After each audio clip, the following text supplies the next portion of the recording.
नमस्कार दोस्तों, तो एक बार फिर स्वागत है आप सभी का हमारे YouTube चैनल पे।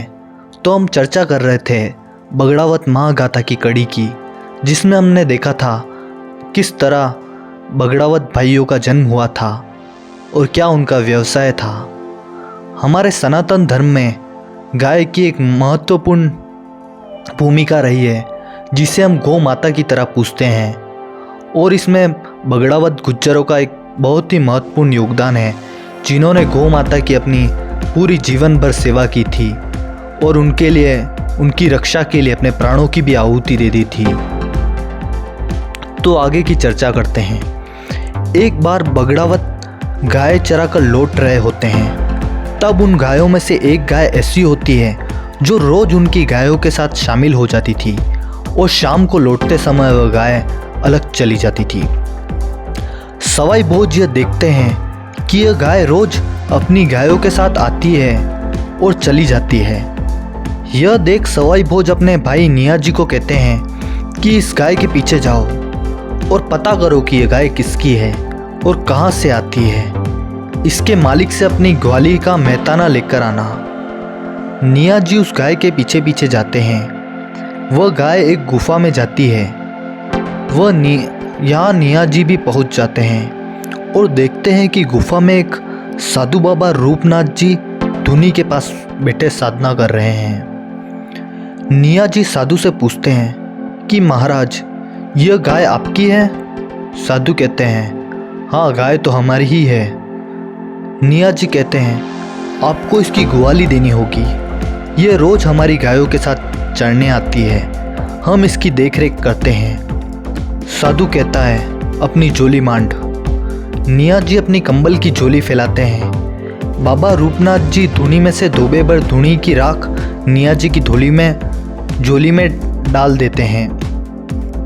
निया जी राख लेकर वहां से अपने घर की ओर चल देते हैं। रास्ते में साधु के द्वारा दी गई धुनी की राख को गिरा देते हैं और घर आकर राख लगे कंबल की खूंटी पर टांग देते हैं। जब रात प्रकाश होती है तो अंधेरे में खूंटी पर टंगे कंबल से प्रकाश फूटता है। तब सवाई भोज देखते हैं कि उस कंबल में कई सोने एवं हीरे जवाहरात लगे हुए हैं। तो वह निया जी से सारी बात पूछते हैं। निया जी सारी बात बताते हैं। बगड़ावतों को लगता है कि जरूर वह साधु कोई करामती पहुंचा हुआ है। यह जानकर जो कि वो राख मायावी थी, सवाई भोज अगले दिन उस साधु की गुफा में जाते हैं और रूपनाथ जी को प्रणाम कर बैठ जाते हैं और बाबा रूपनाथ की सेवा करते हैं। यह क्रम कई दिनों तक चलता रहता है। एक दिन बाबा रूपनाथ जी निवृत्त होने के लिए गुफा से बाहर कहीं जाते हैं। पीछे से सवाई भोज गुफा के सभी हिस्सों में घूम फिर कर देखते हैं। उन्हें एक जगह इंसानों के कटे सिर दिखाई देते हैं। वह सवाई भोज को देखकर हंसते हैं। सवाई भोज उन कटे हुए सिरों से पूछते हैं कि हंस क्यों रहे हो? तब उन्हें जवाब मिलता है कि तुम भी थोड़े दिनों में हमारी जमात में शामिल होने वाले हो, यानी तुम्हारा हाल भी हमारे जैसा ही होने वाला है। हम भी बाबा की एक ऐसे ही सेवा करते थे। थोड़े दिनों में ही बाबा ने हमारे सिर काटकर गुफा में डाल दिए। ऐसा ही हाल तुम्हारा भी होने वाला है। यह सुनकर सवाई बहुत सावधान हो जाते हैं। थोड़ी देर बाद बाबा रूपनाथ वापस लौट आते हैं और सवाई भोज से कहते हैं कि मैं तेरी सेवा से प्रसन्न हुआ हूँ।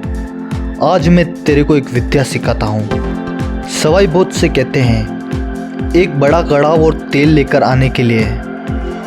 सवाई भोज बाबा रूपनाथ के कहे अनुसार एक बड़ा कड़ाव और तेल लेकर पहुँचते हैं। बाबा कहते हैं कि अलाव आग जलाकर कड़ाव पर चढ़ा दे और तेल कड़ाव में डाल दे। तेल पूरी तरह से गर्म हो जाने पर रूपनाथ जी सवाई भोज से कहते हैं कि आजा, इस कड़ाव की परिक्रमा करते हैं। आगे सवाई भोज और पीछे बाबा रूपनाथ जी कड़ाव की परिक्रमा शुरू करते हैं। बाबा रूपनाथ सवाई भोज के पीछे पीछे चलते हुए एकदम सवाई भोज को कड़ाव में धकेलने का प्रयत्न करते हैं। सवाई भोज पहले से ही सावधान होते हैं, इसलिए छलांग लगाकर कड़ाव के दूसरी ओर कूद जाते हैं और बच जाते हैं। फिर सवाई भोज बाबा रूपनाथ से कहते हैं, महाराज, अब आप आगे आ जाओ, और फिर से परिक्रमा शुरू करते हैं। सवाई भोज जवान एवं ताकतवर होते हैं। इस बार वह परिक्रमा करते समय आगे चल रहे बाबा रूपनाथ को उठाकर गर्म तेल के कड़ाव में डाल देते हैं। बाबा रूपनाथ का शरीर कड़ाव में गिरते ही सोने का हो जाता है। वो सोने का पोरसा बन जाता है। तभी अचानक आकाश से आकाशवाणी होती है कि सवाई भोज, तुम्हारी 12 वर्ष की काया है और 12 वर्ष की ही माया है, यानी 12 साल की ही बगड़ावतों की आयु है और बाबा रूपनाथ की गुफा से मिले धन की माया भी 12 साल तुम्हारे साथ रहेगी। और एक आकाशवाणी यह भी होती है कि यह जो सोने का पोरसा है, इसको तुम पाँव की तरफ से काटोगे तो यह बढ़ेगा और यदि सिर की तरफ से काटोगे तो यह घटता जाएगा। इस धन को तुम लोग खूब खर्च करना, दान पुण्य करना।